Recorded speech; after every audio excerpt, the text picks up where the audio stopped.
এখানে দেখো আজকে আমরা এখন আলোচনা করব যে এখানে ক্লিপবোর্ড নিয়ে, এর cut copy paste format painter নিয়ে।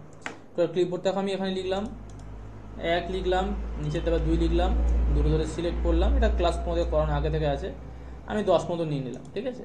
তো আমি চাইছি এটা এখান থেকে কপি করে, এটা কপি করলাম, করে এখানে কি পেস্ট করে দেবো। দেখো পেস্ট হয়ে গেছে।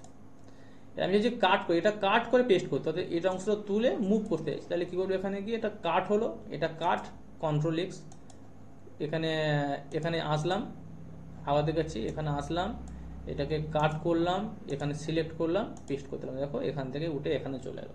অনেকে ভাববে যে স্যার কাট করলাম মানে সঙ্গে সঙ্গে উঠে গেল। না, কাট করলে সঙ্গে সঙ্গে উঠবে না, যতক্ষণ না তুমি পেস্ট করছো ততক্ষণ ওই জায়গাটা তোমার উঠবে না। এটা কাট কয় পেস্ট হয়ে গেলো। এবার আসছি ফরম্যাট পেন্টারে। দেখো আমি ধরো এখানে ধরো 2-3 ক্লিক করলাম, 3 ক্লিক করে আমি এখানে ধরো একটা যে কোনো ধরো একটা কালার নিয়ে, ধরো এটা এই কালারটা নিয়েছি ধরো, ঠিক আছে।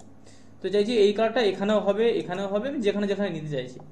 তখন কি করতে হবে, আমাকে ফরম্যাট পেন্টারে এখানে ক্লিক করলাম, করে ফরম্যাট পেন্টারে ক্লিক করলাম, করে এখানে আসলে দেখো এই কালারটা হয়ে গেছে, হয়ে গেছে।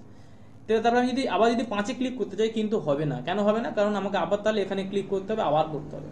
তাহলে আমি এখানে কি করবো, একবার যদি 3-এ ক্লিক করে, একবার যদি ডাবল ক্লিক করে নিই, আমি যেখানে যেখানে ক্লিক করবো দেখো সেই জায়গাগুলো কিন্তু আমার কি হবে, এখানে ফরম্যাট পেন্টার হয়ে যাচ্ছে। তো এই হচ্ছে মোট ফরম্যাট পেন্টারের কাজ। আমি আবার এখানে ক্লিক করলাম, দেখো আবার উঠে গেছে, ঠিক আছে। তো যাই হোক, এইভাবে তোমরা কিন্তু এই 3টের কাজ তোমরা করতে পারো, ঠিক আছে।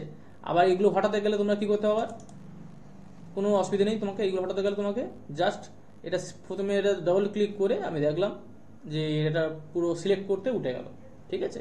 এটা ডাবল ক্লিক, ফার্স্ট এটা ডাবল ক্লিক করবে, তারপর এটা সিলেক্ট করবে, পুরোটা উঠে গেছে। তো এই হচ্ছে মোট কাট কপি পেস্ট ফরম্যাট পেন্টারের কাজ। এরপর আমরা পরের ভিডিওতে আমরা কী দেখবো, যে ফর্মুলাস, পেস্ট ভ্যালু, স্নো বর্ডার, ট্রান্সপারেন্ট, এই সমস্ত কিছুগুলো আছে, এইগুলো সমস্ত কাজ আমরা দেখবো। তো ওই জন্য সাবস্ক্রাইব করে রাখো। দেখা হচ্ছে পরের ভিডিওতে।